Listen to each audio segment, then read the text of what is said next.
Baik, selamat datang kepada para peserta training penyusunan sistem jaminan produk halal atau SJPH dan implementasinya di industri halal, kelas Prodi Kimia UIN Syarif Hidayatullah Jakarta yang dilaksanakan pada tanggal 28 Agustus sampai 30 Agustus 2022 di Dynasty Academy.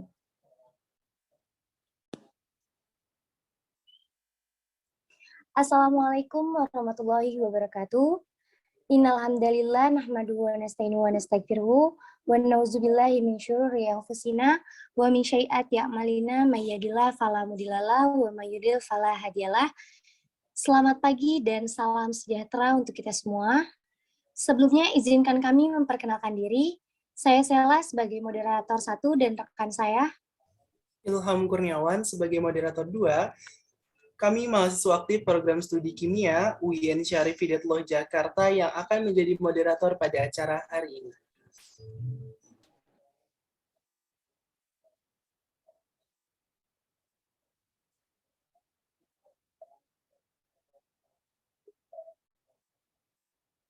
Baik, saya ucapkan selamat datang kepada para tutor, yaitu Bapak Dr. Adi Riyadi MSI, Ibu Dr. Anda Emma Erawati APT, Bapak Wawan Somala SPI, Ibu Asti Rosalia Hadini STP MA, Bapak Dr. Sandra Hermanto MSI, Ibu Dr. Yusra Inayati Siregar MSI, dan Bapak Dr. Mukmin Rauf MA.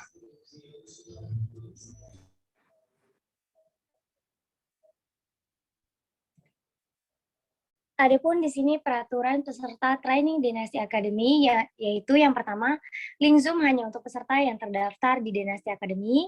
Yang kedua, akses Zoom akan dibuka 15 menit sebelum acara dimulai. Yang ketiga, peserta menghidupkan video dan mematikan suara mikrofon kecuali jika diminta oleh tutor atau panitia. Yang keempat, ID peserta training menggunakan format nomor peserta _ nama lengkap. Yang kelima yaitu jika ada pertanyaan, peserta dapat mengajukan pertanyaan melalui chat Zoom dengan format nomor peserta, nama lengkap. Dan yang keenam yaitu peserta harap menggunakan pakaian yang sopan. Yang ketujuh, peserta wajib mengisi form absensi. Dan yang kedelapan, kondisi internet dalam keadaan stabil.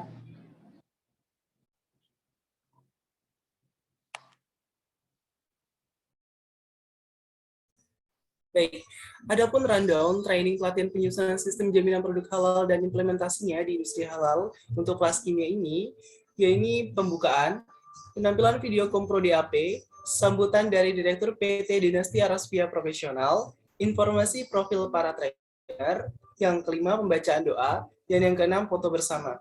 Dilanjutkan dengan pemaparan materi. Pada hari pertama ini terdapat 5 materi. Materi pertama akan bahas mengenai konsep halal dan haram menurut Al-Quran dan Hadis dan fatwa-fatwa MUI. Materi kedua akan disampaikan mengenai regulasi dan perizinan jaminan produk halal. Materi ketiga akan disampaikan mengenai pengetahuan tentang titik kritis kehalalan produk. Materi keempat mengenai sistem jaminan produk halal atau SJPH. Materi kelima mengenai menyiapkan dokumen daftar bahan serta dokumen pendukungnya. Dan selanjutnya tanya jawab, post-test yang akan diadakan setiap materinya, dan yang terakhir penutup.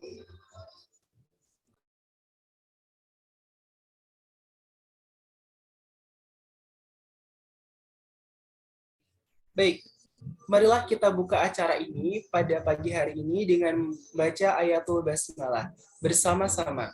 Bismillahirrahmanirrahim. Baik, memasuki acara yang selanjutnya, yaitu menyaksikan video kompro DAP kepada operator dipersilahkan.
Oke, baik. Terima kasih banyak kepada operator.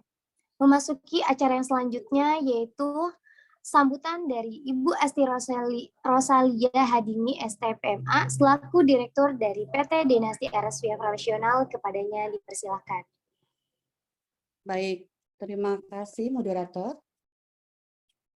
Assalamualaikum warahmatullahi wabarakatuh. Suara saya terdengar cukup baik, Bapak dan Ibu dan peserta? Baik, Ibu. Ya, baik, terima kasih. Cukup merdu. Pak. Bismillahirrahmanirrahim. Alhamdulillahirabbil alamin wassalatu wassalamu ala asrofil anbiya'i wal mursalin wala alihi washabihi ajmain amma ba'd. Puji syukur kepada Allah Subhanahu wa taala dengan doa, sholawat serta keselamatan tercurahkan kepada baginda Rasulullah Shallallahu alaihi wasallam, sehingga pada pagi hari ini kita dapat dipertemukan dalam training Dinasti Academy. Saya dengan Asti Rosalia Hadini selaku Direktur dari PT Dinasti RSVia Profesional atau Dinasti Konsultan mengucapkan selamat datang kepada para peserta ya, dan kakak-kakak mahasiswa dari Universitas Islam Negeri Syarif Hidayatullah, program studi kimia, dan juga saya mengucapkan selamat datang kepada para tutor. Sini ada Bapak Mukmin Rauf. Selamat pagi, Pak. Ya, sini ada Bapak Adi Riyadi. Selamat pagi, Pak Adi. Selamat pagi, Bu. Ya, pagi di sini juga ada Ibu Emma Herawati. Selamat pagi, Bu Emma. Selamat pagi, Bu Asti. Ya, dan juga ada Ibu Yusraini Dian Inayati. Selamat pagi, Bu Yus. Selamat pagi, Assalamualaikum warahmatullahi Ya, dan juga ada tutor kita, Bapak Wawan Somala. Dan apa kabar, Pak? Selamat pagi. Selamat pagi, Bu. Ya, Terima kasih. dan juga ada Bapak Sandra Hermanto. Ya, baik. Pada kesempatan pagi hari ini, saya mengucapkan terima kasih kepada para peserta dan juga kepada para tutor dan juga khususnya panitia yang telah menyelenggarakan acara training pada hari ini. Semoga training ini bermanfaat dan juga memberikan wawasan dan ilmu pengetahuan tentang halal dan juga khususnya di industri halal pada umumnya ya. Demikian sambutan dari saya, kurang lebihnya saya mohon maaf, dan dengan resmi training ini kami buka. Baik, wabillahi taufik wal hidayah, wassalamualaikum warahmatullahi wabarakatuh. Saya kembalikan lagi ke moderator. Terima kasih. Baik, terima kasih Ibu Asti atas sambutannya. Acara selanjutnya yaitu informasi profil para tutor yang akan saya bacakan. Yang pertama, materi pertama akan disampaikan mengenai konsep halal dan haram menulis Al-Quran dan hadis dan tata fatwa MUI yang akan disampaikan oleh Bapak Dr. Mumin Rauf MA. Sudah hadir di tengah-tengah kita. Assalamualaikum Bapak. Ya, baik. Dan materi kedua akan disampaikan regulasi dan perizinan jaminan produk halal yang akan disampaikan oleh Bapak Dr. Sandra Hermanto MSI. Sudah hadir di tengah-tengah kita. Assalamualaikum Bapak. Ya, baik. Materi ketiga akan disampaikan mengenai pengetahuan tentang titik kritis kehalalan produk yang akan disampaikan oleh Ibu Dr. Anda Emma Herawati APT. Assalamualaikum Ibu, sudah hadir tengah-tengah kita. Waalaikumsalam warahmatullahi wabarakatuh. Ya, Mas Ilham sudah hadir. Ya, baik Ibu. Materi keempat mengenai sistem jaminan produk halal atau SJPH, yaitu oleh Bapak Dr. Adi Riyadi MSI, sudah hadir tengah-tengah kita. Baik, halo Bapak. Halo, Assalamualaikum. Ya, waalaikumsalam Pak. Ya. Materi kelima akan disampaikan mengenai menyiapkan dokumen daftar bahan serta dokumen pendukungnya, yaitu akan disampaikan kembali oleh Ibu Dr. Anda Emma Herawati APT. Dan berikut para tutornya yaitu Bapak Wawan Somalia SPI, Ibu Asti Rosalia Hadini STPMA, dan juga Ibu Dr. Yusraini Dian Inayati MSI.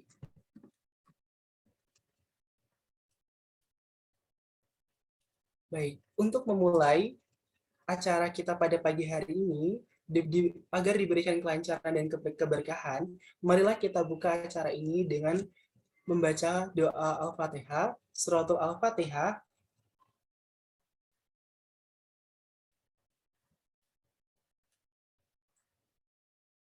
Baik, amin ya rabbal alamin. Berdoa selesai.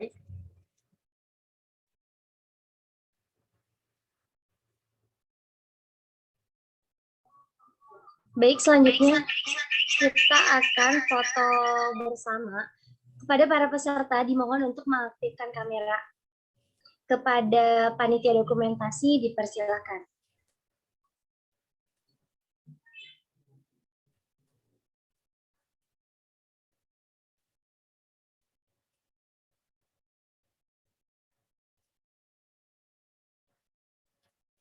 Baik, kepada para peserta dimohon untuk on kamera. Kita akan foto bersama terlebih dahulu.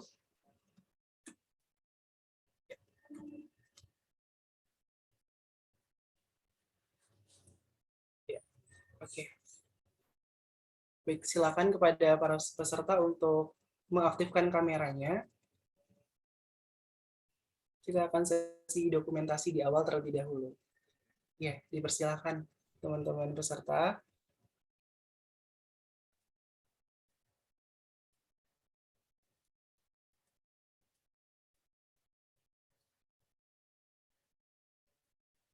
Ya.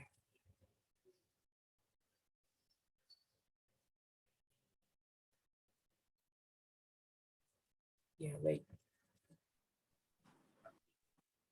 Untuk gaya yang kedua seperti telepon. Itu ada jari jempol dan jari kelingking. Seperti ini. Ya, baik. Kita foto dulu di slide pertama ya. Saya pandu untuk sesi dokumentasinya. Hitungan ketiga teman-teman. 1, 2, 3.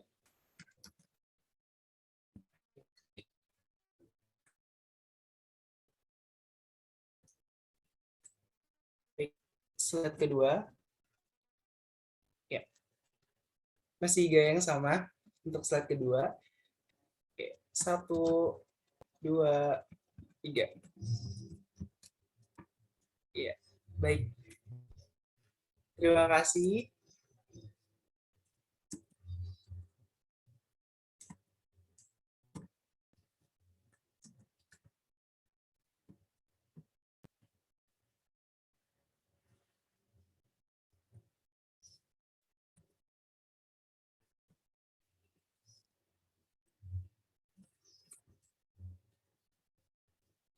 Ya, baik, terima kasih kepada para peserta. Selanjutnya kita akan masuk ke acara inti kita, yaitu penyampaian materi. Materi pertama akan disampaikan oleh Bapak Dr. Mukmin Rauf, MA. Sebelumnya, izinkan saya untuk membacakan profil singkat beliau. Beliau lahir di Bogor, 16 April 1970. Track record pendidikan beliau, yaitu S1 jurusan Peradilan Agama Fakultas Syariah, S2 Pengkajian Islam, S3 Pengkajian Islam di Universitas Islam Negeri Syarif Hidayatullah Jakarta. Dia merupakan dosen UIN Syarif Hidayatullah Jakarta, Sekretaris Eksekutif P3JPH UIN Syarif Hidayatullah Jakarta, dan sekarang merupakan tutor Dynasty Academy. Baik, sudah hadir di tengah-tengah kita Bapak Dr. Mukmin Rauf, MA. Assalamualaikum, Pak. Assalamualaikum warahmatullahi wabarakatuh. Baik. Untuk sesi penyampaian materi akan berlangsung selama 40 menit, dilanjutkan tanya jawab selama 15 menit. Pada kesempatan kali ini, tutor pertama, Bapak Dr. Mukmin Rauf, MA, akan menjelaskan mengenai konsep halal dan haram menurut Al-Quran dan hadis, serta fatwa-fatwa MUI. Kepada Bapak Dr. Mukmin Rauf, MA, sudah siap ya, Pak? Ya, baik. Waktu dan tempatnya saya persilahkan.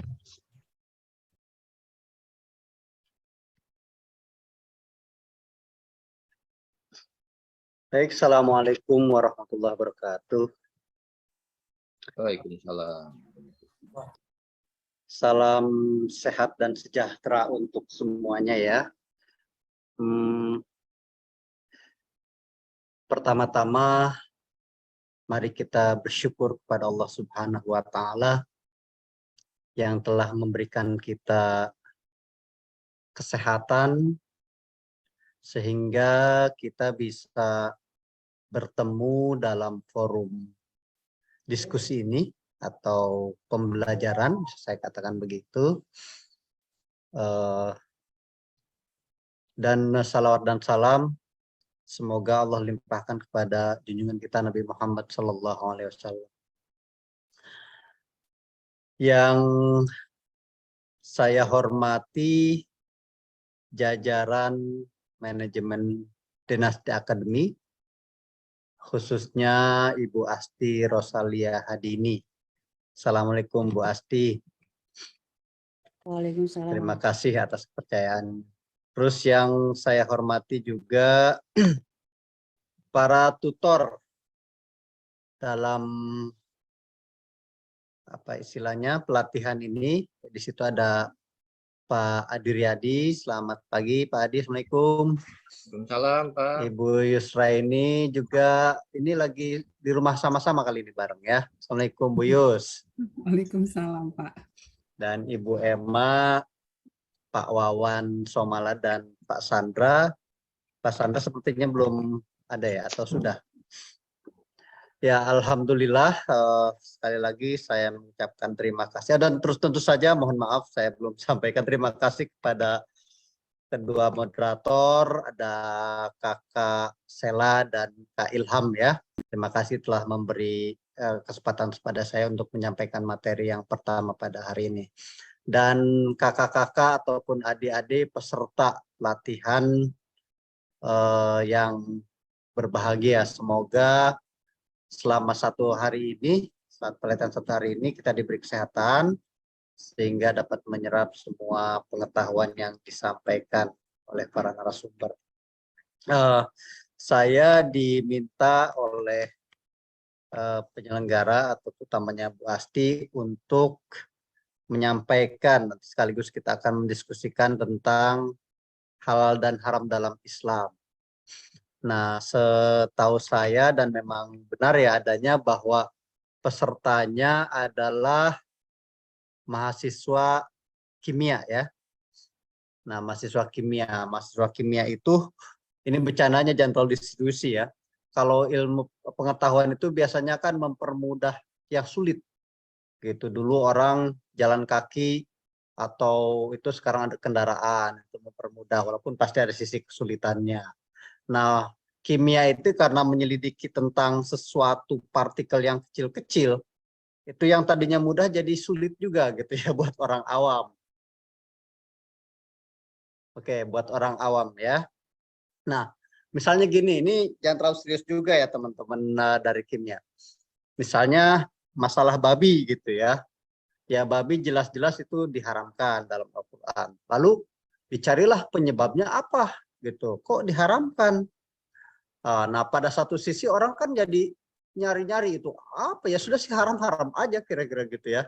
Tapi dengan diketemukannya dengan penyelidikan ada proses apa istilahnya mungkin orang-orang kimia yang menyelidikinya. Oh ya penyebabnya adalah ini misalnya yang pendapat yang paling kuat itu katanya ada cacing vita dan sebagainya. Lalu kan muncul pertanyaan baru, kalau cacing itu daging itu dipanaskan dengan kadar tertentu yang bisa menghancurkan cacing vita itu gimana jadi hukumnya? Kan hilang cacing vitanya. Daging babi jadi berubah halal dong, gitu. Kalau penyebabnya hanya cacing vita, gitu kan? Nah, tapi kemudian kan dalam hukum itu kita mengenal ada istilah ta'akuli, ada ta'abudi. Ya, jadi dalam hukum itu kita mengenal ada istilah ta'akuli, ada ta'abudi. Ta'akul itu apa? Ta'akul itu apa yang bisa diakalkan, apa yang bisa diselidiki oleh akal, kemudian menjadi masuk akal alasannya. Tadi kayak misalnya, kenapa daging itu babi itu diharamkan? Ya karena menurut akal dia ada sebuah cacing atau kumpulan cacing yang bisa merusak atau membuat kebinasaan pada manusia. Itu kan yang masuk akal. Tapi diakalkan lagi. Kalau itu bisa dihancurkan dengan pemanasan dengan kadar tertentu kan hilang juga. Nah, yang mana yang benar? Nah, maka muncullah yang ta'abudi yang kedua itu. Kita dites ketaatan kita. Apakah kita tidak memakan babi dan karena haramnya itu karena kita kemudian ketaatan kepada Allah karena ada faktor lain kan gitu ya. Nah ini sebagai pengantar. Sebenarnya segala sesuatu itu, ini menurut prinsip hukum Islam ya, segala sesuatu itu pada hakikatnya, pada hakikat asalnya adalah mubah atau diperkenankan atau diizinkan. Ini hukum asalnya nih ya. Jadi segala sesuatu al-aslu fil asya al-ibahah. Segala sesuatu itu aslinya adalah diizinkan atau diperkenankan untuk dilakukan, perkenankan untuk dimakan atau dikonsumsi sebagainya. Karena ketika kita bicara halal dan haram, sebenarnya tidak hanya dibatasi oleh persoalan makanan gitu.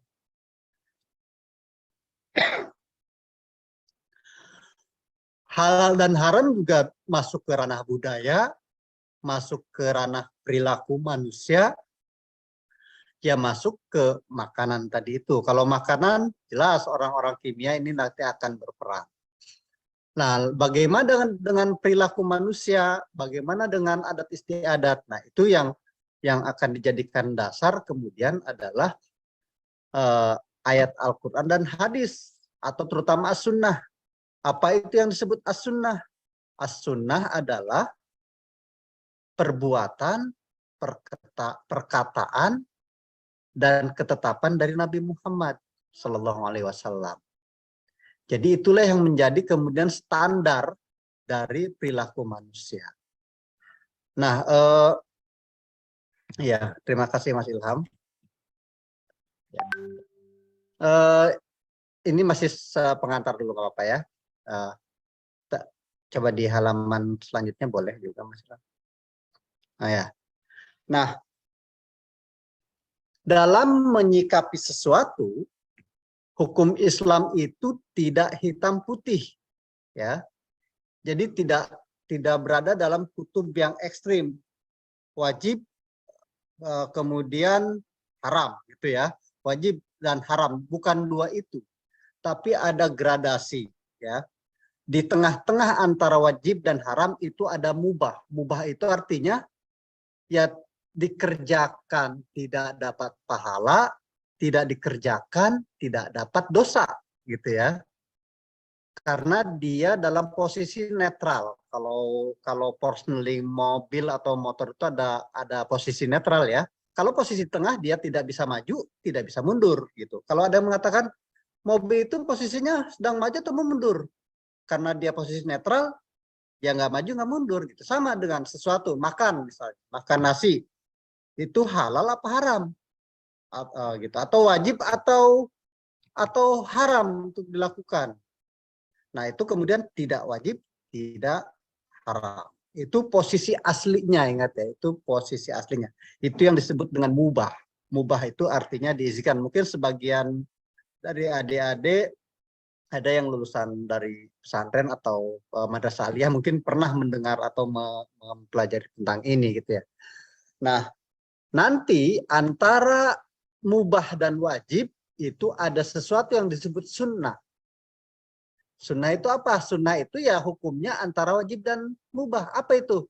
Kalau dikerjakan mendapat pahala, tapi kalau tidak dikerjakan tidak apa-apa. Nah, belakangan ini kan fenomena di masyarakat misalnya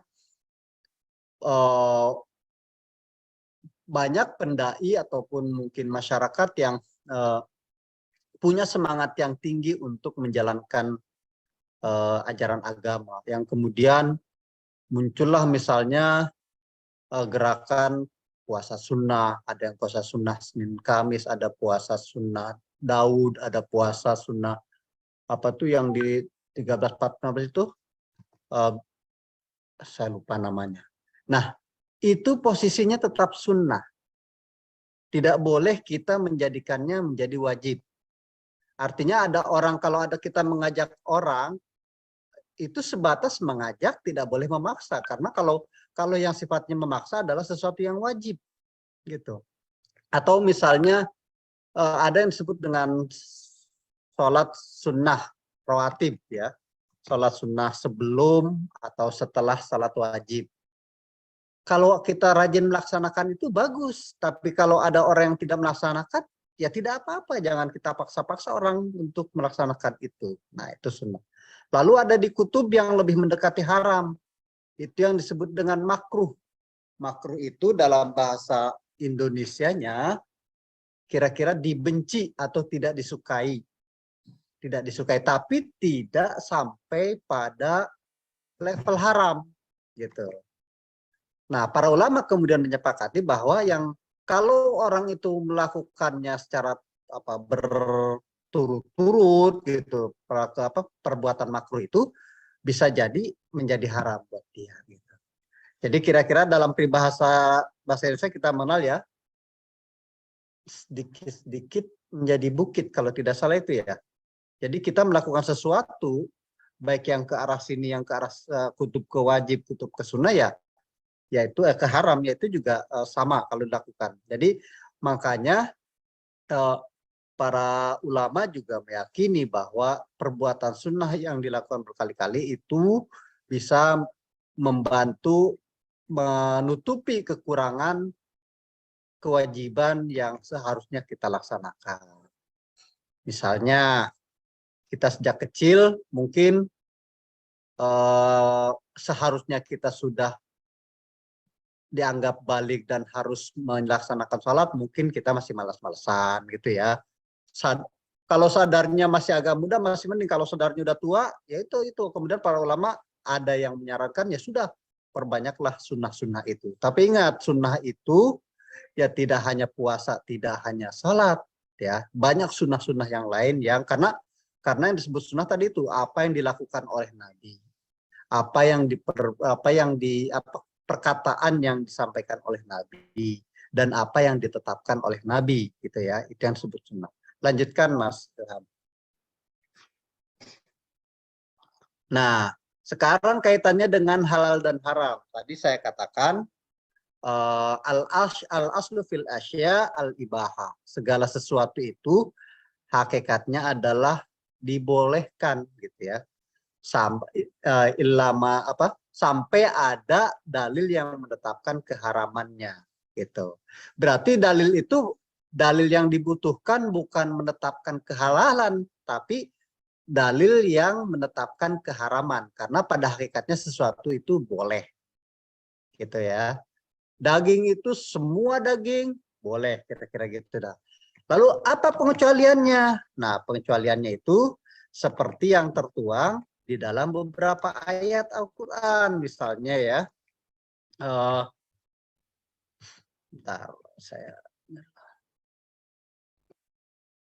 misalnya di dalam Al-Quran itu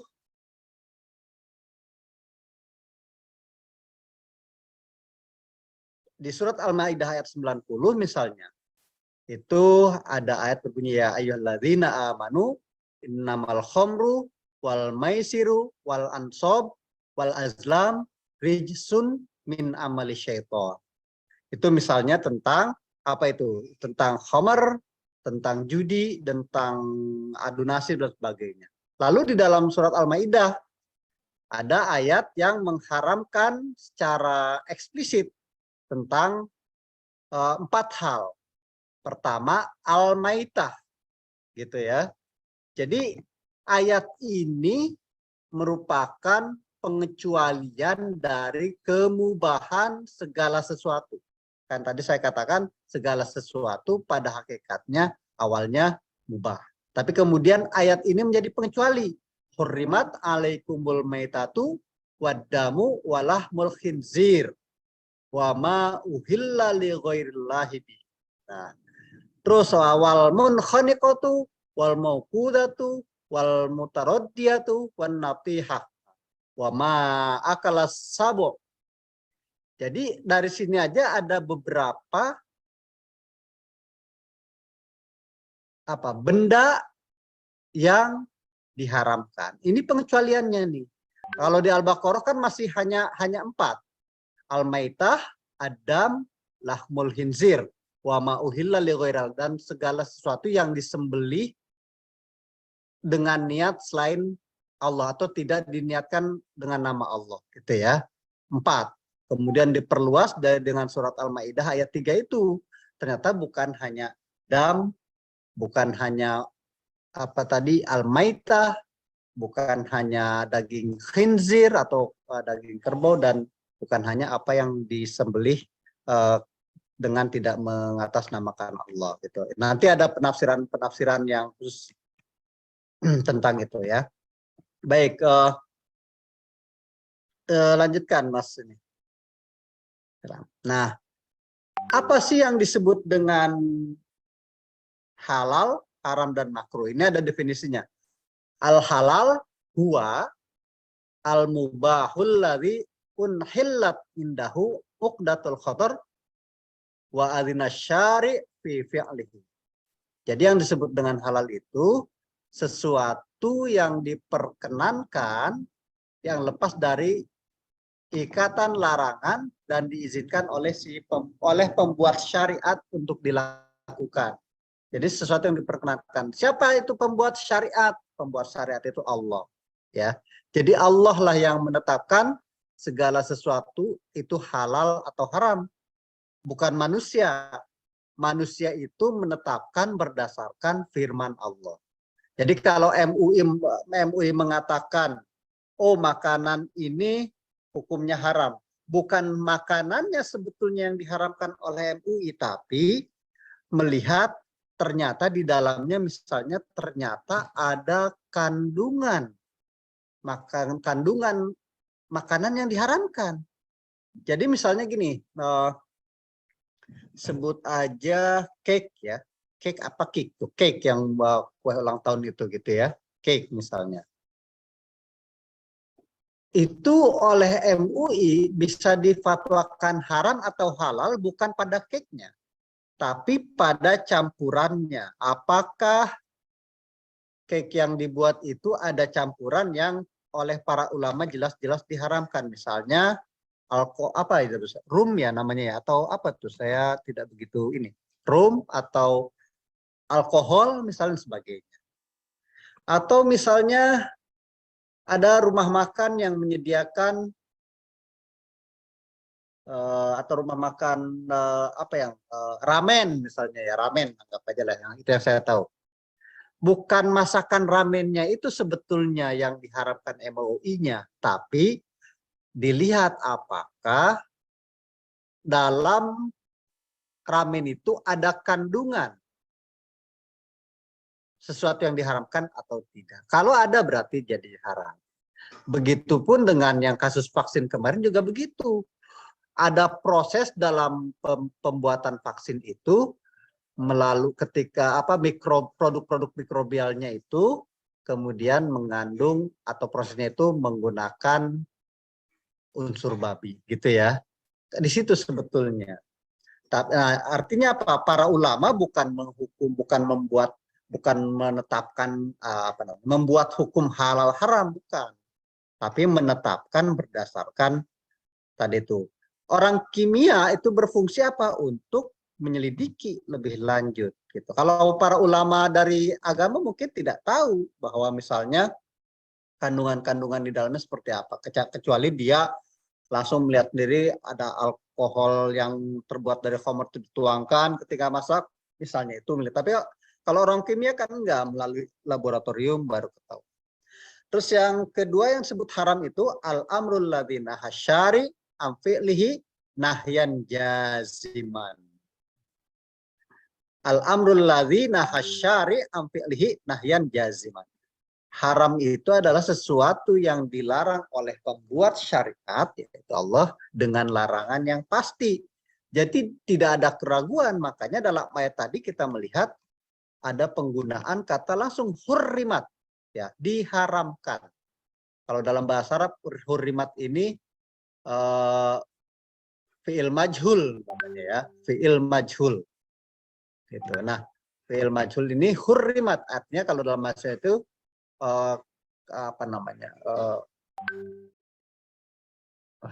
lupa. Hurrimat, diharamkan, tidak langsung gitu ya. Lalu innama, yang keduanya lagi innama harrama alaikumul maita. Innama harrama alaikumul maita. Maaf, ini ada yang masuk, jadi saya sambil nge-admit yang masuk dulu ya. Tadi. Oke. Jadi seperti itu ya. Yang melarang itu asyari, pembuat hukum atau yang pembuat syariat. Nah, kalau halal, orang memakan makanan halal itu ditawar atau diberi tawaran dengan sesuatu reward, kira-kira gitu ya. Kalau orang yang melakukan atau memakan makanan haram itu juga diancam dengan hukuman gitu. Orang melaksanakan karena dia dianggap telah melaksanakan dosa gitu. Nah, lalu yang ketiga makruh. Makruh seperti saya katakan tadi di awal adalah sesuatu yang benci. Idza nahasyari an syai'in wa huwa aqallu minal haram fi rutbatihi. Dia itu sebetulnya dilarang. Dilarang, tapi tingkatannya lebih dari haram. Gitu. Tetapi dia tidak sampai haram posisinya. Nah, misalnya itu pun sebetulnya ketika ada sesuatu ada ya objek-objek tertentu bisa jadi muncul perdebatan atau perbedaan pendapat para ulama. Nah, karena yang disebut syari itu adalah Allah, dan ketika hukum ini akan diterapkan kepada manusia itu butuh perangkat-perangkat lainnya. Tadi itu ada sunnah, ada kesepakatan ulama, dan ada ijtihad. Nah, fatwa MUI sebetulnya merupakan salah satu dari ijtihad. Jadi ijtihad yang dilakukan para ulama untuk apa istilahnya menghukumi sesuatu, gitu. Berdasarkan nanti Mas Ilham, sampai jam berapa saya nanti? Suara saya terdengar? Kalau misalnya saya sedang berada di Lebak, kalau misalnya suara saya putus-putus, tolong dikasih tahu biar saya off cam dulu aja, nggak apa-apa ya. Ya, baik Bapak. Sejauh ini Oke, lanjutkan. Lanjutkan. Halaman selanjutnya. Nah, ini penting ya. Jadi dalam menetapkan apa namanya sesuatu itu selalu menggunakan prinsip-prinsip yang ada. Nah, tadi sudah saya sempat sampaikan al-aslu fil asya, al-ibahsita sesuatu itu asalnya mubah. Lalu at-tahlil wa tahrim haqqullahi wahda. Menghalalkan dan mengharamkan merupakan hak Allah semata. Jadi tidak boleh itu manusia itu menentukan tanpa ada penyelidikan, tanpa mengaitkan dengan sesuatu yang haram lalu mengharamkan. Misalnya gini, dalam tradisi atau apa namanya umat Nasrani itu kan ada bagi siapa itu di Katolik apa di Protestan yang tidak boleh menikah itu pastor apa pendeta? Ada yang tahu nggak? Romo, Pak. Romo itu di Protestan apa di Katolik? Nggak begitu tahu kita ya. Oke, pokoknya ya tokoh agama di kalangan mereka itu kan tidak boleh menikah. Padahal dalam Islam menikah itu justru bisa jadi sesuatu yang wajib, gitu ya. Sesuatu yang wajib, tapi hukum aslinya tidak wajib. Itu hukum aslinya adalah sunnah atau mubah bahkan, gitu ya. Nanti kemudian kalau wajib itu seperti apa? Bisa jadi pernikahan juga bisa dalam posisi haram menikah itu kalau ada penyebab yang bisa mengharamkannya, gitu ya. Tapi asli menikah itu tidak. Nah, hal-hal kayak gitu diharamkan misalnya oleh kelompok oleh agama Yahudi dan Nasrani misalnya. Dalam tradisi jahiliyah misalnya dulu, kalau ada unta sudah beranak 5 kali, maka dia tidak harus ditandai di kupingnya gitu, yang kemudian tidak boleh disembelih. Padahal unta itu hewan yang halal. Yang namanya hewan halal boleh disembelih, boleh sembelih, kalau dia masih kuat boleh ditunggangi untuk perjalanan gitu ya. Nah, masyarakat jahiliyah mengharamkan itu. Sampai suatu saat Nabi juga sebenarnya pernah ditegur, diingatkan oleh Allah ketika beliau mengharamkan madu pemberian dari istrinya yang lain. Akhirnya saya kira itu diabadikan dalam surat At-Tahrim apa Al-Mumtahanah, saya agak lupa. Nah, jadi yang disebut dengan tahlil wa tahrim hakullahi wahdah, apa yang dihalalkan oleh Allah dalam kitabnya adalah halal, dan apa yang diharamkan dalam kitabnya adalah haram. Dan apa yang didiamkan, tidak diterangkan, maka barang itu termasuk yang dimaafkan. Jadi sebetulnya tidak selalu barang, tetapi juga perilaku ya. Ada banyak sebetulnya contoh dalam Al-Quran terkait hal itu. Misalnya kalau yang saya tahu ya, karena saya orang syariah, dalam hal pernikahan misalnya. Sama dengan kita kan, kalau ada sesuatu yang baru, kan kita juga akan kaget kemudian bertanya-tanya. Sama dengan para sahabat ketika waktu itu banyak kasusnya. Misalnya di bulan puasa. Itu kan pada awal-awalnya puasa itu mau sahur aja, mau tidur aja takut gitu ya. Setelah buka puasa terus mau tidur aja takut gitu ya. Terus kedua mau pulang ke rumah, mau mencampur istrinya juga takut dan lain sebagainya. Nah, kemudian kan ada ayat-ayat kemudian menjelaskan tentang itu. Nah, artinya sesuatu yang halal ya tetap halal gitu ya. Walaupun itu, dan itu memang menjadi hak Allah untuk menetapkannya. Tahrimul halal wa tahlilul haram qarinus syarti billah. Nah, ini nggak boleh nih mengharamkan yang halal atau sebaliknya menghalalkan yang haram. Itu bahkan para ulama menyebutnya menyerupai kemusyrikan. Nah, mungkin muncul pertanyaan, gimana dengan orang-orang yang tidak mau makan daging, sebut aja dalam bahasa sekarang mungkin vegetarian gitu ya. Nah, ini kan masalah baru juga. Apakah kelompok vegetarian ini mengharamkan makanan yang terbuat dari hewan atau sekedar menghindari gitu. Menghindari. Kalau dia sampai posisi mengharamkan, berarti tidak boleh. Tapi kalau menghindari misalnya karena kalau saya makan daging ini, misalnya naudzubillah, misalnya terjadi pengentalan darah pada tubuh saya, karena kemudian dokter melarang saya memakan daging berwarna merah, misalnya gitu ya, tapi diizinkan daging yang berwarna putih. Nah, itu mengharamkan atau menghindari, itu juga harus dibedakan.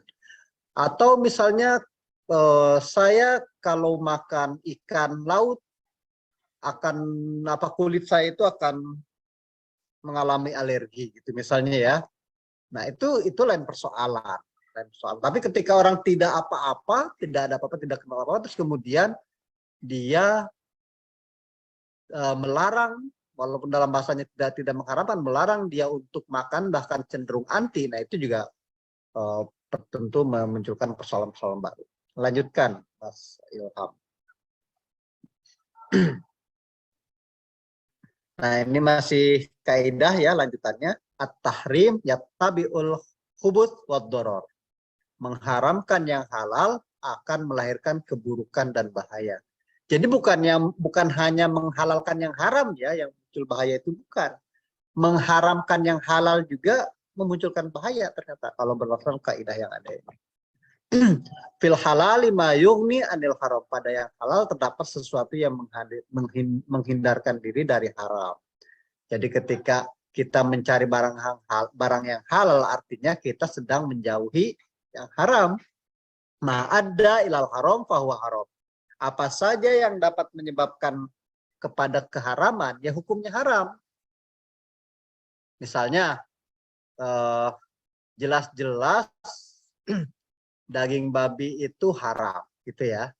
Tapi kemudian kita memeliharanya, gitu. Itu kan sebetulnya, atau kita udah tahu di situ ada, kalau supermarket yang ini misalnya, kalau di luar negeri misalnya yang sudah punya label halal, misalnya ada daging khusus yang daging halal ini haram. Ketahuan misalnya itu jelas berharam daging itu, tapi kemudian kita megang-megang gitu ya, ya itu udah nggak boleh sama sekali. At-tahlilu alal haram, haram. Bersiasat dengan yang haram juga haram. Jadi kalau dalam bahasa ini kayaknya bersiasat yang haram itu ya menyiasati sesuatu gitu ya. Tapi menggunakan dengan sesuatu yang haram, ya tetap aja haram. Gitu. An-niyah al-hasanah la tubarriru al-haram. Niat yang baik itu tidak dapat membenarkan yang haram. Apa misalnya mencuri haram nggak? Haram. Terus tapi kan saya mencuri untuk saya kasih ke orang gitu ya. Ya kasih ke orangnya tetap dia dapat imbalan, tapi mencurinya ya haram. Dia tetap mencuri gitu hukumnya. Walaupun dalam sekarang bagaimana hukum pemberiannya kepada orang lain, yaitu umum. Kalau berdasarkan kaidah ini ya haram gitu. Apa yang dia berikan haram. Tetapi hukum bagi yang menerima pemberian berbeda dengan orang yang memberikannya gitu ya. Apalagi kalau dia tidak tahu bahwa apa dia peroleh itu bukan hasil mencuri misalnya gitu ya. Nah, jadi niat baik saja tidak cukup kira-kira kalau kemudian di situ melibatkan sesuatu yang haram. Niat baik juga harus disertai dengan kebaikan dalam pekerjaannya gitu. Kan niat itu sudah tercatat ketika kita ada kaidah, ada hadis yang berbunyi innamal a'malu binniyat. Pekerjaan itu tergantung kepada niatnya. Memang ada kaidah seperti ini. Tapi kalau melibatkan sesuatu yang haram gitu ya, ya niat baik itu tidak bersih, tidak murni bersih baik, tapi ada unsur ada di dalamnya ada unsur keharaman. Lanjutkan. Masih ada nggak ini kaidahnya? Coba saya lupa. Oh, ada masih 3 lagi. Ittiqa'us syubuhat khasyatal wuqu' fil haram. Nah, di antara halal dan haram itu ada yang disebut dengan syubhat. Ragu gitu ya, ragu. Misalnya begini. Mungkin kalau di Indonesia yang paling mudah mencontohkan begini. Adik-adik atau kita semua pergi ke Bali. Nah, Bali zaman dulu zaman sekarang memang agak berbeda dari zaman dulu ya. Kalau sekarang di Bali itu sudah banyak juga pedagang muslim. Kalau dulu agak susah. Tahun 90 sampai 2000 berapaan tuh masih sulit menemukan pedagang yang pendatang, karena umumnya yang berdagang dan pendatang itulah mereka yang menjual barang-barang yang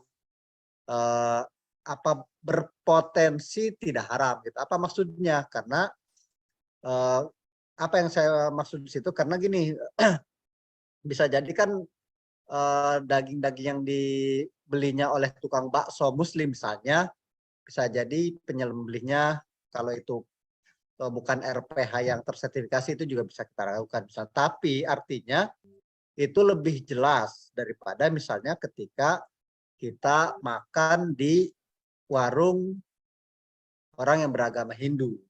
Walaupun mungkin yang dimakan itu atau yang dibeli oleh kita itu ikan, tapi bisa jadi kan minyak penggorengannya itu dipergunakan misalnya untuk sesuatu yang haram, yaitu misalnya daging babi misalnya ya.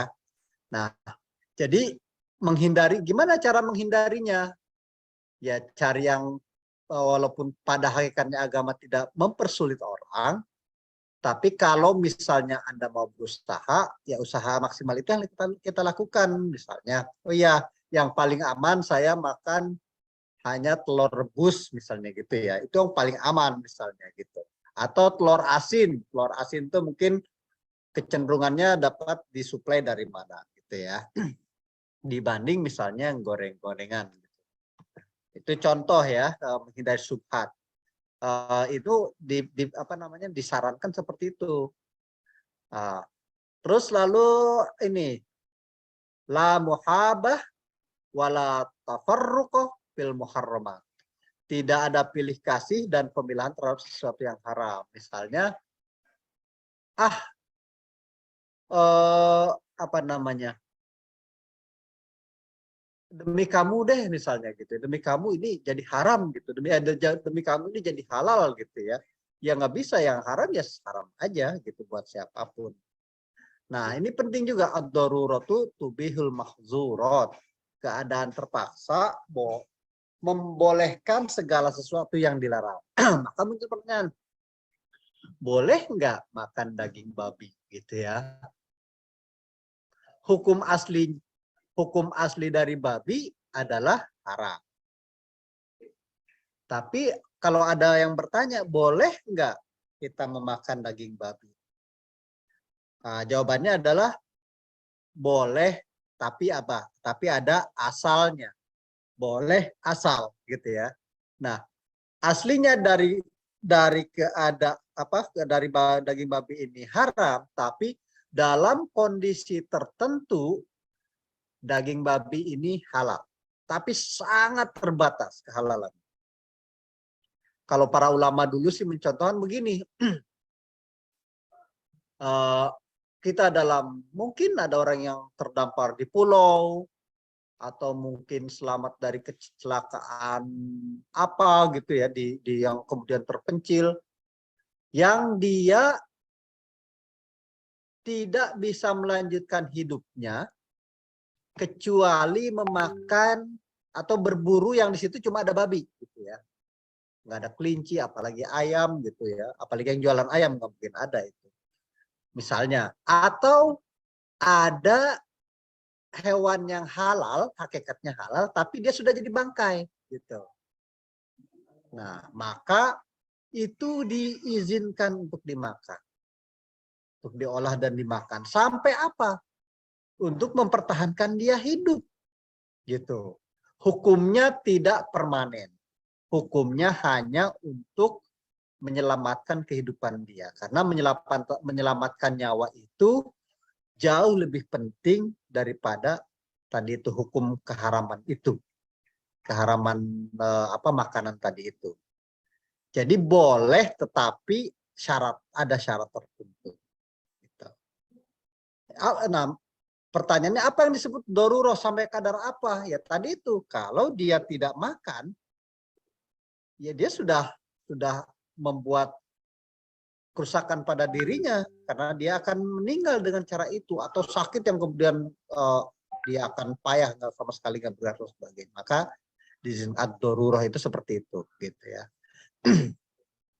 Atau misalnya kalau zaman ya sekarang sih sudah nggak ada masalah ya, karena ketika kalau kita mau keluar negeri, lalu kita menggunakan maskapai bukan maskapai negara Muslim misalnya, itu kan ada pilihan, kita memilih halal food atau tidak. Tapi kalaupun itu tidak ada, tetapi kemudian juga tidak ada ini yang lain, ya tapi walaupun mungkin saya juga nggak yakin orang di pesawat tuh tidak ada makanan yang lain gitu ya. Tapi kalaupun ada, jadi kalaupun ada, itu sangat atau mungkin saja. Tapi sekali lagi kayaknya kalau pesawat nggak sampai darurat, apalagi perjalanan pesawat itu setahu saya yang saya pernah alami itu paling lama 18 jam saya pernah naik pesawat itu dulu kan. Ya ada buah, ada minuman yang lain sebenarnya aman. Tapi contoh yang paling bagus ya tadi itu, orang terdampar di hutan, mungkin kecelakaan pesawat atau apa gitu ya, yang kemudian dia tidak bisa tidak ada konsumsi yang lain selain. Oke, lanjutkan. Nah, dalam hal beragama memang kehidupan manusia itu agama itu sebagai pedoman ya. Tapi pada saat yang sama adat juga pedoman. Kalau agama itu pedoman untuk dunia akhirat, kalau adat itu umumnya adalah untuk dunia. Nah, bagaimana kemudian ketika agama berhadapan dengan adat? Ini suka muncul karena kemudian sehingga ada kelompok-kelompok masyarakat misalnya yang mudah mengharamkan sesuatu atau menyebutkan sesuatu itu bid'ah dan sebagainya gitu ya. Nah, adat ini biasanya ketika dia bertemu dengan agama dan ditafsirkan oleh ya kalangan tertentu sebagai masyarakat, itu bisa jadi tadi itu sesuatu yang seolah-olah haram. Tapi pada hakikatnya tidak semuanya begitu. Karena adat itu pada hakikatnya adalah kebaikan. Adat itu pada hakikatnya kebaikan. Karena itu hasil olah pikiran manusia kan yang kemudian menimbulkan budaya. Itu kebaikan. Nah, yang sama aja pada akhirnya di adat juga masyarakat bisa menilai bahwa sesuatu itu baik, sesuatu itu buruk. Walaupun pada kelompok-kelompok tertentu bisa jadi berbeda dengan kelompok lain. Saya mau contohkan begini. Al-Quran itu memerintahkan manusia itu kan menutup aurat. Lalu menutup aurat itu seperti apa? Menutup aurat itu ya dengan berpakaian yang baik-baik, gitu kan? Tapi kan tidak dijelaskan bentuknya kayak apa, bahannya dari apa, dan sebagainya. Yang jelas menutup aurat ya sudah. Nah, muncullah banyak penafsiran. Maka kalau orang-orang Timur Tengah misalnya, ya yang namanya pakaian, ya jenis jubah itu kayak gitu ya. Orang-orang kita, orang-orang zaman dulu, ya pakaian-pakaian adat itulah yang itu misalnya. Lalu ketika Muslim masuk, pakaian adatnya sedikit diubah, misalnya ada kombinasi, kemudian perempuannya menggunakan jilbab, misalnya laki-laki, kemudian pakaiannya terutama celananya menutupi sampai bawah lutut dan seterusnya. Jadi seharusnya agama dan adat itu tidak terlalu dipertimbangkan. Nah, ini lebih ke perilaku ya, ini lebih ke perilaku. Oke, kita lanjutkan, sekedar tambahan sekitar saja. Silakan. Nah, pertanyaan nih, mengapa sesuatu diharapkan?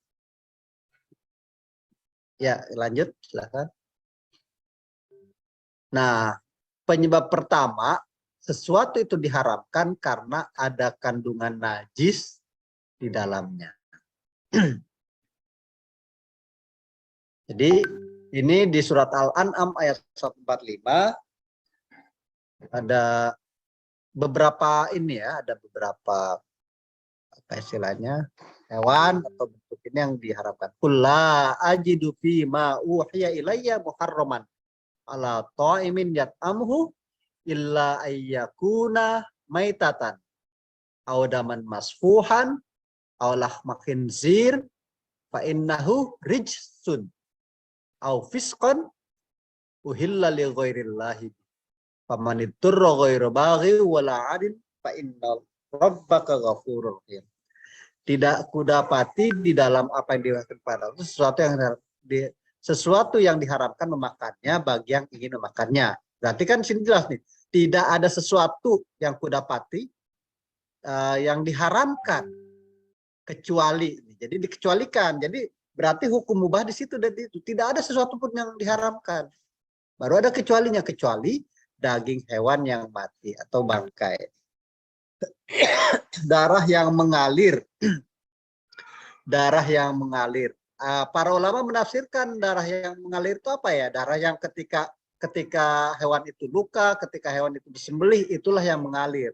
Tetapi yang tidak mengalir itu apa itu? Hati apa limpa? Itu yang darah itu hati kalau tidak salah ya. Hati atau apa itu? Itu darah yang mengalir, maka itu halal. Pokoknya yang disebut darah mengalir adalah sesuatu yang ketika hewan itu disembelih dia keluar itu yang melalui ada saluran darah tertentu ya. Lalu yang ketiga daging babi. Kenapa itu? Karena semua itu kotor. Ini menurut surat Al-An'am ayat 15. Jadi pengharamannya itu karena faktor kotornya, najis. Ya gitu. Atau hewan yang disembelih bukan atas nama Allah. Nah, hewan yang disembelih bukan atas nama Allah ini ditafsirkan dengan dua tafsiran. Pertama, ketika dia menyembelih tidak mengucapkan nama Allah. Atau kedua, nanti ada saya kira ada kalau tidak ada ayat juga. Yang kedua adalah dia disembelih tapi bukan buat makan gitu. Nyembelih kerbau tapi buat makan, bukan buat makan. Nyembelih sapi tapi bukan buat dimakan, tapi malah untuk dijadikan sesajen misalnya. Atau untuk dijadikan persembahan misalnya gitu. Itu yang disebut dengan disembelih bukan atas nama Allah. Nah, tetapi barang siapa terpaksa bukan karena menginginkan dan tidak melebihi batas darurat, maka sungguh Tuhanmu Maha Pengampun. Nah, ini dalil dari yang ad-darurat tubihil mahzurat itu. Anda atau kita misalnya, kan terpaksa itu tidak harus tidak harus orang berada di di hutan atau apa, tidak harus. Bisa jadi satu kondisi yang menyebabkan orang itu terpaksa gitu ya. Ya suatu saat misalnya ada orang ditahannya di negara non muslim misalnya gitu ya, yang kemudian dia dikasih makannya ya cuma itu, bisa jadi yang mungkin kadang ayam tapi mungkin juga kadang sesuatu yang diharamkan ya sebatas itu tidak apa-apa, karena pada hakikatnya tidak menginginkan misalnya. Karena kalau kemudian misalnya Anda orang itu tidak memakannya, bisa jadi malah bikin kelemahan, sakit, atau mungkin disiksa dan sebagainya, maka itu tidak ada masalah. Gitu. Yang penting isinya adalah ya tidak melebihi itu. Nah, inilah rahman rahim Allah itu ya, Allah Maha mengampuni dengan hal seperti ini. Jadi manusia itu diberi berbagai kemudahan sebetulnya ketika dia dalam posisi berserah diri kepada Allah. Oke, kita lanjutkan. Itu jadi yang pertama najis ya. Kita lanjutkan. Nah, selain najis ada yang disebut dengan mutanajis. Kalau najis itu adalah barangnya, kalau mutanajis itu artinya ada sesuatu yang lain tapi tercampur atau terpengaruh oleh sesuatu yang najis. Ada sesuatu yang diharamkan karena tersentuh najis. Sesuatu yang mutanajis juga haram hukumnya untuk dikonsumsi. Sesuatu yang terkena najis bisa menjadi suci kembali setelah dicuci secara sehari. Jadi ada proses-prosesnya. Yang jelas, kalau barang atau benda itu aslinya suci, halal, kemudian dia terkena oleh sesuatu yang najis atau haram, ya, kalau disucikan dan betul-betul yakin bahwa itu hilang unsur najisnya, maka dia sudah menjadi suci lagi. Gitu. Nah, poin pentingnya terkait dengan benda yang terkena najis ini agar bisa dikonsumsi adalah dicuci terlebih dahulu dengan menggunakan cairan sesuai dengan ajaran Islam. Itu ya. Nah, ini yang disebut dengan mutanajis. Jadi ada yang najis, jadi haram mutanajis juga, dia haram li ghairihi, dia menjadi haram karena ada faktor lain. Silahkan lanjutkan lagi. Nah, najis itu ada 3 ya. Najis, ada najis mughalladhah, ada najis mutawassithah, ada najis mukhaffafah. Coba digeser dulu ke atas atau ke bawah, Mas Ilham. Nah, oke. Siapa yang mau jawab pertanyaan saya? Najis itu ada 3 jenis. Siapa yang mau menyebutkan? Nanti Bu Asti yang ngasih hadiahnya, jangan saya. Siapa yang mau jawab? Ya Mana benar, dikasih kuis ya hadiahnya. Apa namanya? Notebooks DAP Pak. Ada 2. Jatahnya 1 materi 2. Boleh. Oh gitu. Ya boleh Ya. 2 orang, boleh 2 orang Pak. Terus sekarang kita tutup dulu ya. Ada Faizal Rahman nih ya. Faizal Rahman, coba sebutkan jenis najis. Iya, saya Faizal Rahman izin menjawab, Pak. Nah, Untuk najis sendiri terbagi menjadi 3, najis mughalazo, mutawasito, dan juga muaffafah. oh ya, betul. Atau bisa menjelaskan juga apa yang disebut dengan mughallazoh? Ini najis berat ya, Pak. Saya pengen contoh-contohnya sih, Pak. Oke, apa misalnya? Bahkan mughalazo itu najis berat ya, kayak kita tahu kotoran hewan misalkan, kayak kotoran hewannya ini misalkan kotorannya yang udah pasti najis, kotoran anjing misalkan ya, anjingnya aja udah haram gitu, terus tambah kotorannya. Terus yang mutawasito itu apa ya, saya lupa nih. Mutawasito lupa Pak saya, yang mutawasito. Oke, cukup, nggak apa-apa. Tapi yang penting tadi jawaban dari 3 itu sudah ini ya, 3 jenis. Oke, terima kasih. Siapa tadi, Mas Hafiz? Ya?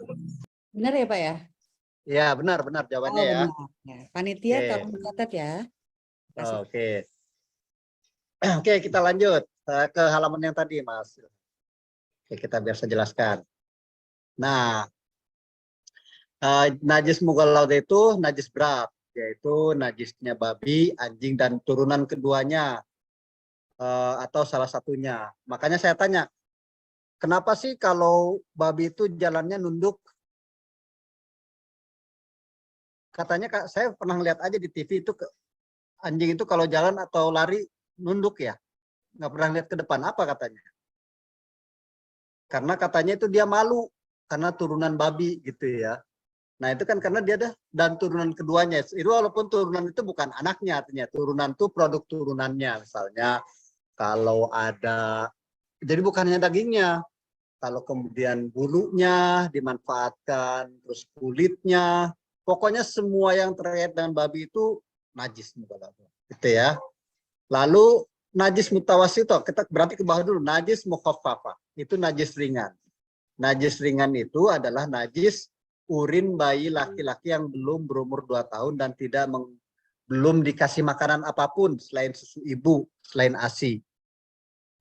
Kenapa cuma laki-laki? Ini pernah juga menjadi diskusi teman-teman di aktivis gender ya.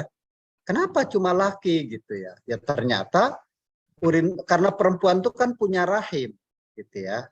Punya rahim ya, walaupun kalau kecil pasti belum ada, tetapi dari urinnya aja sudah ada tanda bahwa urin perempuan itu sudah berbeda dengan urin laki-laki. Nanti pada suatu saat, pada saat dia dewasa atau pada saat usia tertentu, balik apa namanya ya, dia kan akan mengeluarkan darah dari rahimnya itu, gitu ya, yang kemudian saya kira dari lubang yang sama depan, gitu ya. Nah, ya salah satunya penyebabnya. Tetapi kalau itu urin, misalnya kita punya bayi suatu saat, lalu usianya masih 1 tahun dan selama 1 tahun itu betul-betul murni hanya diberi ASI. Nah, maka ketika dia pipis di baju kita, itu nggak usah dicuci bajunya untuk mensucikannya itu. Cukup diciprati air aja, gitu ya. Nah, kalau najis mutawasito ya yang lain, misalnya tadi itu ya kotoran ayam gitu ya, misalnya kotoran ayam itu mutawasito itu najis biasa lah sebutnya kayak gitu ya. Terus kemudian apalagi banyak saya kira, terutama terkait dengan kotoran ya. Oke, kita lanjut. Lanjut Mas Ilham. Nah, terus ini juga masih tentang kenapa diharamkan. Kalau yang pertama itu karena najis dan kedua itu menjijikan. Jadi yang diharamkan itu tidak selalu karena najis, tapi juga bisa jadi karena dia kotor dan menjijikan. Kalau babi sih memang dia dasar najis, terus kehidupannya juga kayaknya kotor ya dibanding hewan-hewan lain. Kalau orang-orang saya sih tidak pernah melihat langsung gitu ya, karena ngebayangin babinya aja pas mau nonton misalnya langsung geli gitu kan. Yaitu mungkin efek dari apa ya, long term memory saya yang dari kecil menyatakan babi itu haram, najis, sehingga Kalau melihat babi aja misalnya di film, kan di film-film itu juga suka muncul tuh apa ya, di film Sonnesip ya. Itu kan suka muncul juga itu, ya kebayangin aja babi pink gitu kan, nggak pernah nonton saya gitu ya. Oh, kalau anak-anak sekarang mungkin nonton karena ya memang sejak kecil diberi tontonan itu. Nah, wa yuhillu lahumut thayyibat wa yuharrimu alaihimul khaba'ith. Kepada manusia itu dihalalkan yang baik-baik dan diharamkan yang najis-najis gitu. Yang najis-najis itu al-khaba'ith itu tidak selalu najis tapi kotor gitu. Nah, apa standarisasi kotor dalam Islam? Para ulama kemudian menyepakati bahwa yang disebut dengan thayyib dan khaba'ith itu berdasarkan standar orang Arab. Nah, agak beda itu, berarti kan harus disesuaikan. Jadi at-thayyibat dalam arti ayat di atas itu menurut para ulama adalah sesuatu yang dianggap baik oleh orang Arab. Sedangkan arti al-khaba'ith adalah yang dianggap kotor dan menjadikan oleh orang Arab. Gitu. Kenapa begitu? Karena ketika ayat ini turun, yang menerima langsung ayat ini orang-orang Arab itu. Jadi pakai standarnya standar orang Arab. Misalnya kayak gini. Kenapa di dalam Al-Quran itu tidak yang hanya disebutkan itu korma, anggur, delima, apalagi itu. Kan hanya itu. Terus unta gitu ya. Kambing. Kenapa? Atau sapi. Karena mereka di sana tuh ya, karena itulah lingkungan yang terdekat dengan mereka. Kalau kemudian di ayat itu turun misalnya, jangan makan daging kerbau misalnya gitu. Padahal mereka sama sekali nggak tahu dengan kerbau. Ayat itu menjadi tidak relevan. 5 menit lagi, baik, terima kasih. Oke, kita lanjut. Jadi kotor dan menjijikan itu menurut orang Arab. Lanjutkan kalau gitu ke halaman selanjutnya. Nah, kenapa haram berbahaya bagi kesehatan? Wala tulqu biaidikum ila tahluka. Jadi misalnya bangkai itu, kalau bangkai yang udah busuk jelas menjijikan ya. Tapi mungkin ada bangkai yang baru gitu ya, yang baru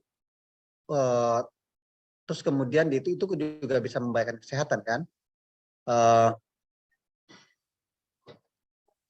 Apalagi misalnya ya, pokoknya sesuatu yang berbagai kesehatan. Oke, misalnya alkohol gitu ya.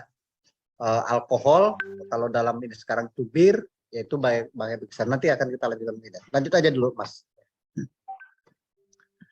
Memabukkan, ini sudah saya contohkan. Jadi keharaman sesuatu salah satunya adalah karena memabukkannya. Ayyuhalladzina amanu innamal khamru wal maisir wal ansab wal azlam rijsum min amali syaitan. Sesungguhnya khamr itu dilarangnya karena dia rijsun min amali syaitan, keji dan termasuk perbuatan syaitan. Kita tahulah akibat dari orang mengkonsumsi khamr itu akibatnya apa, banyak sekali. Kita lanjutkan aja. Nah, ternyata ada barang-barang atau ada hewan-hewan lain juga yang dilarang untuk dikonsumsi. Yang pertama adalah burung-burung yang dilarang untuk dibunuh. Itu artinya ketika dilarang dibunuh berarti dilarang untuk dikonsumsi. Kalau dibunuh dalam bahasa lain kan sebenarnya disembelih gitu ya. Kalau untuk konteks hewan. Jadi di sini ada semut, kodok gitu ya, dan sebagainya, itu dianggap sebagai ada larangan dari hadis untuk membunuh. Lanjut aja. Keharaman babi sekilas saja. Lanjut, silakan. Nah, ini landasannya. Jadi dia kondisinya lebih buruk dari anjing karena tidak diperbolehkan. Lanjut. Intifa itu artinya memanfaatkan ya. Memanfaatkan itu bukan berarti bukan mengkonsumsinya, tetapi memanfaatkan bagian dari babi itu untuk baik itu proses produksi ataupun memang bagian dari produk itu. Nah, ini penting nih. Ikhtilat juga sama, nah ini ikhtilat. Jadi bukan hanya tadi intifa, tapi ikhtilat, ada percampuran. percampuran itu juga bagian dari yang menyebabkan keharaman. Lanjut, campuran dengan babi. Lanjut. Alkohol, saya kira adik-adik dari kimia tahu lah ya. Jadi alkohol itu kan ada dua jenis ya. Ada alkohol produk industri, ada alkohol yang berasal dari Homer. Lanjut, lanjut. Nah, ada yang penting yang tentang prinsip MUI. Lanjut aja, ini pasti tahu terus. Terus. Terus. Terus. Terus. Masih terus lewati yang ada alkoholnya, masih lewati aja. Yang ada terus ya. Oh, ada yang terlewat, maaf. Ini di situ tadi saya lupa menambahkan, tapi saya baca yang dari saya aja ya.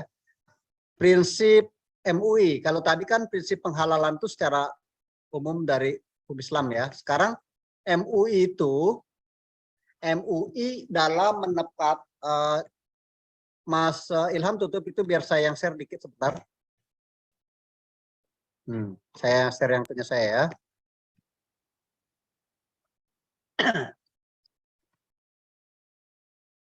Sudah kelihatan ini? Sudah, Pak. Oke, sudah. Jadi MUI ketika menetapkan sesuatu itu halal dan haram, itu didasarkan pada beberapa prinsip, ya. Yang pertama adalah tawasud. Tawas itu tuh apa? Tawas itu artinya moderat. Jadi dia tidak terlalu keras menghukumi, tapi tidak juga untuk apa ya, memudah-mudahkan. Memudah-mudahkan kan menyepelekan gitu ya. Jadi tidak terlalu keras, juga tidak terlalu memudahkan atau menyepelekan. Diambilin jalan tengah. Itu prinsip yang pertama. Terus yang kedua, ketika menetapkan kehalalan produk menggunakan prinsip al-akhdu bil ahwat dan al-khuruj minal khilaf. Dalam fikih, termasuk dalam menetapkan kehalalan dan keharaman sesuatu, itu banyak sekali pendapat. Salah satunya misalnya tentang babi pun, kalau kelompok Zohiriyah yang diharamkan hanya dagingnya, yang lainnya enggak. Itu ada yang menghalalkan. Gitu. Tapi kan kemudian kalau MUI tidak mengambil yang itu, diambil yang paling al-ahwat, yang paling berhati-hati. Nah, umumnya pendapat yang paling hati-hati adalah pendapatnya Imam Syafi'i. Makanya orang Indonesia itu sangat hati-hati dibanding, coba kalau Anda ketemu orang Bangladesh, mungkin ketemu orang Muslim negara-negara di sana, itu kalah hati-hati sama kita, kalah gitu ya. Terus yang kedua, al-khuruj minal khilaf,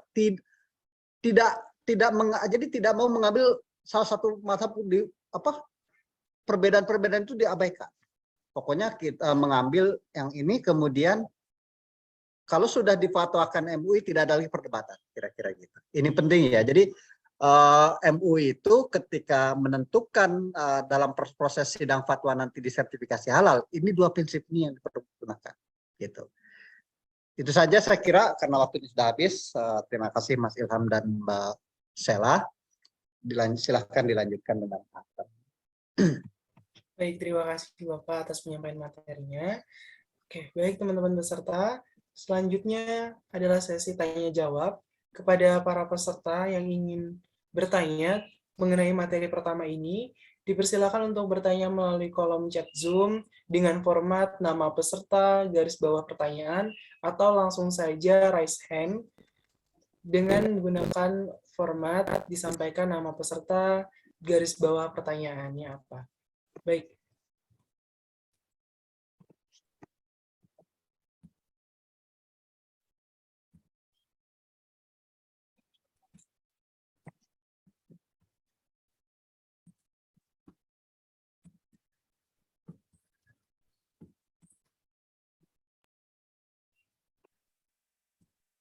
Ya.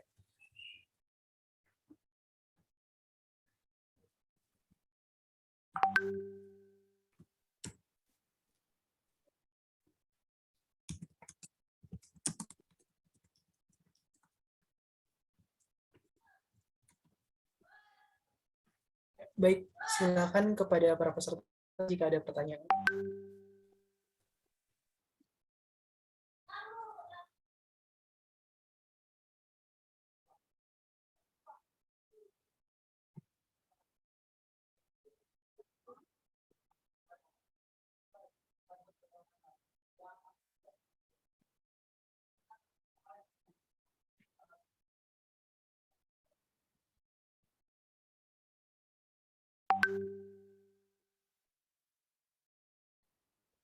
Kalau memang itu nanti saya tambahkan materi, nggak apa-apa kalau ada tanya.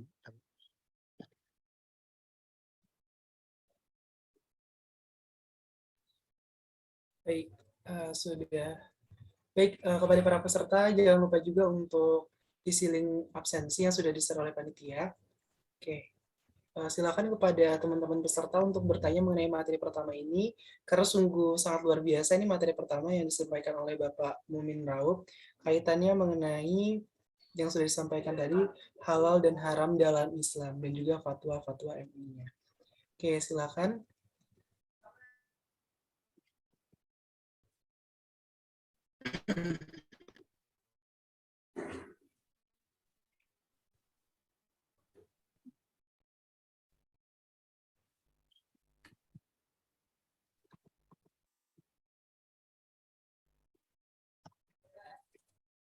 Baik.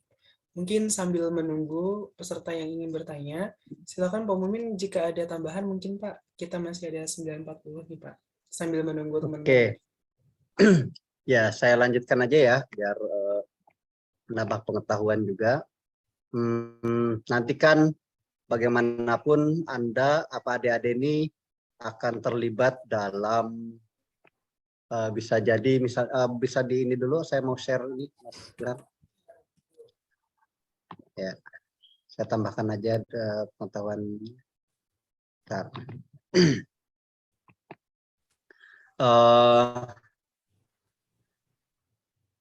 Ya, kan dalam proses nanti juga akan banyak dijelaskan oleh pemateri setelah saya bahwa proses sertifikasi halal ini ada yang disebut dengan self declare. Nah, self declare ini dikhususkan bagi para apa namanya UKM ya, UMK, usaha mikro dan kecil yang mereka apa namanya proses penghalalannya itu sebelum disidangkan oleh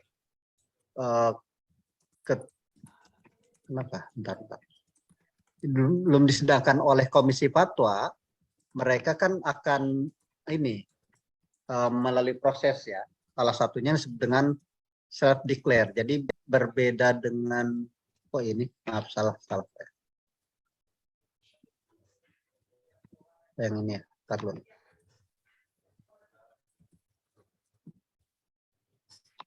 Mohon maaf Pak, mungkin ini ada yang sudah bertanya Pak. Oke, silakan. Ya, langsung saja ya Pak. Ya. Ini ada dari Faisal Rahman. Pertanyaannya, saya bacakan Pak. Prinsip perubahan status kehalalan. Ya. Prinsip perubahan status kehalalan. Bentar, saya tulis. Sesuatu barang, misal kita ketahui bahwa alkohol atau khamr itu haram. Nah, jika dilakukan pencucian sampai kadarnya 0% atau non alkohol pada produk minuman, padahal prosesnya melalui alkohol yang dihilangkan, bagaimana tentang keharamannya gitu Pak. Mungkin ya akan ditampilkan di sini Pak. Nah, ini pertanyaannya Pak.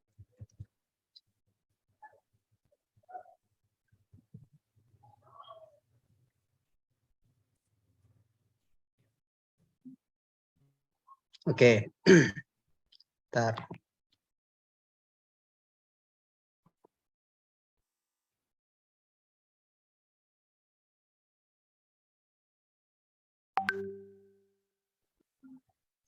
Ntar saya sedang cari atau MU-nya.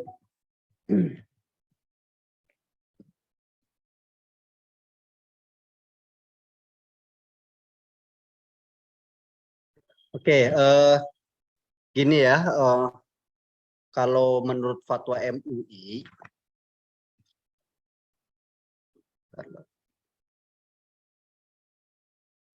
yang disebut dengan alkohol itu ada dua jenis ya.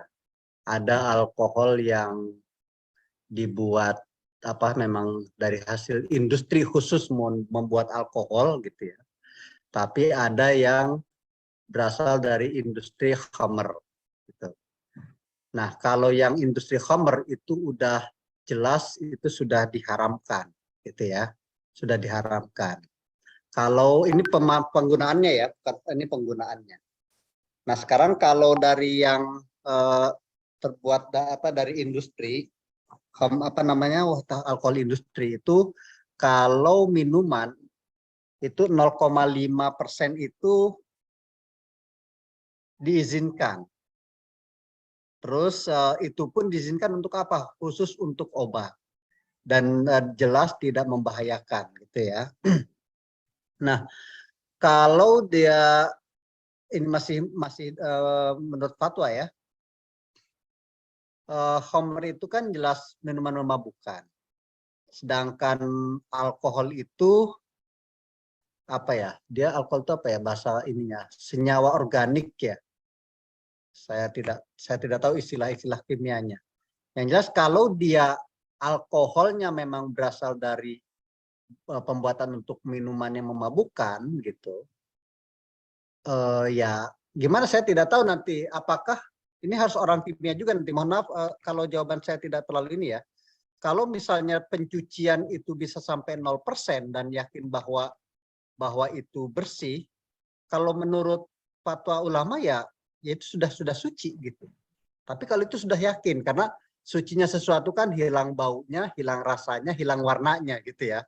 Itu standar kesucian sesuatu ketika dia terkena najis, baunya hilang, warnanya hilang, atau bau, warna, rasa gitu ya.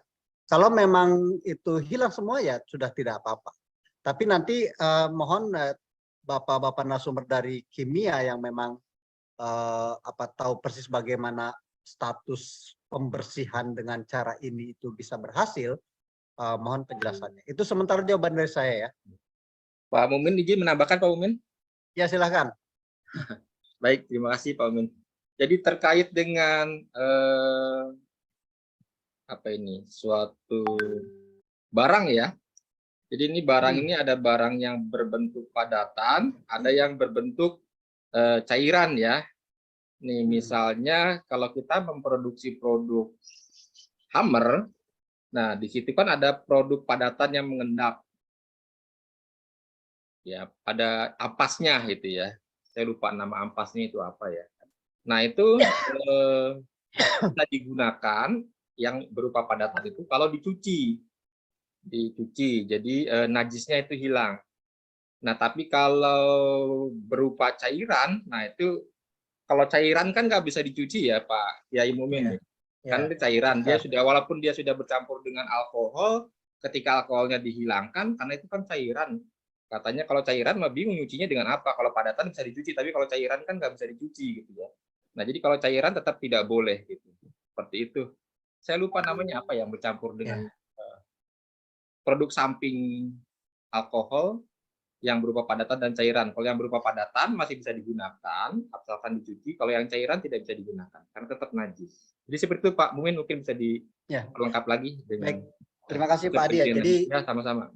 Ya sudah dijelaskan bahwa ternyata ada dua jenis juga di situ ya. Kalau yang sifatnya padat itu bisa dicuci ya ketahuan. Tapi kalau yang cair tidak bisa, maka kemungkinan besar tadi berdasarkan pendapat tadi ya, kalau yang cair ya bagaimana cara mencucinya gitu. Jadi kalau dari situ kelihatannya berarti hukumnya tetap tidak bisa sampai 0%. Jadi tetap dalam posisi haram kalau itu cair gitu ya. Kalau padat bisa diidentifikasi bahwa ini sudah kehilangan tingkat kenajisannya sehingga tinggal 0%, nah baru bisa. Begitu Pak Adi ya, dan Mas Hilman dan yang bertanya. Ya Pak Mumin. Boleh menambahkan Pak Mumin? Nah tuh Pak Sandra. Iya Pak Sandra, siapa aja ini enak banyak ahlinya. Assalamualaikum Pak Mumin. Salam Pak Sandra, apa kabar? Teman-teman semua yang sudah hadir di ruang Zoom. Sedikit mungkin menyampaikan apa yang sudah ditanyakan oleh Mas Faisal Rahman terkait dengan penggunaan status ya produk minuman yang mengandung kadar alkohol sampai 0% ya.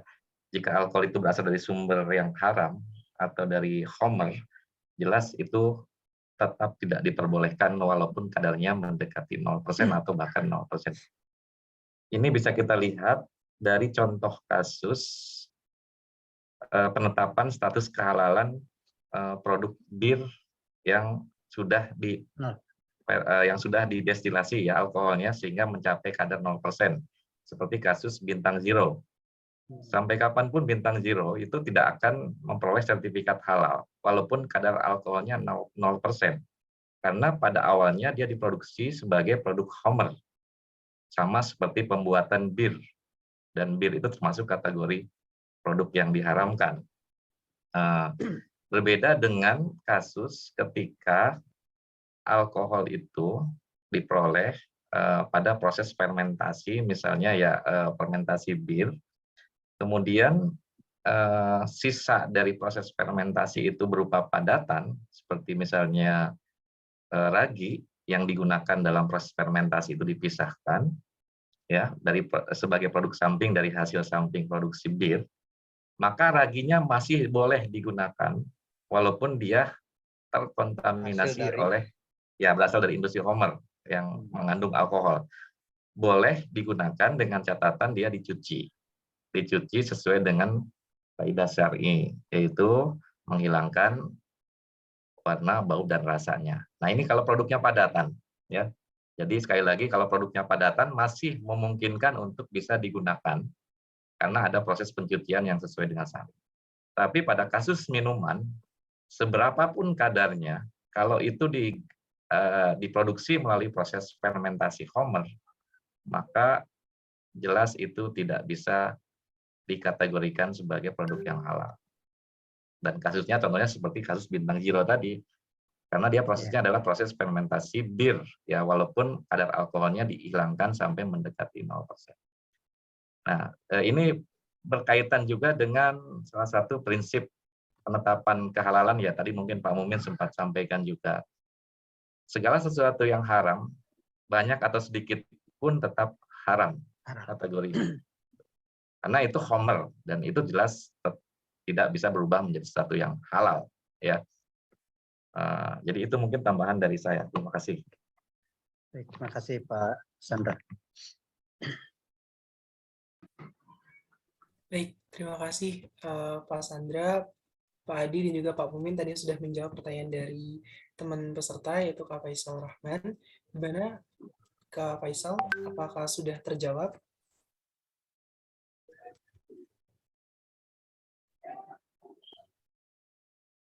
Ya, mungkin sudah terjawab karena waktu sesi tanya jawab sudah habis dan juga sesi penyampaian sudah selesai. Terima kasih kepada narasumber kita, tutor kita yang pertama yaitu Bapak Dr. Mu'min Rauf MA yang sudah menyampaikan mengenai materi pertama mengenai halal dan haram dan fatwa-fatwa MUI. Dan terima kasih juga kepada peserta yang telah bertanya. Semoga materi pertama ini dapat bermanfaat untuk kehidupan kita sehari-hari. Amin.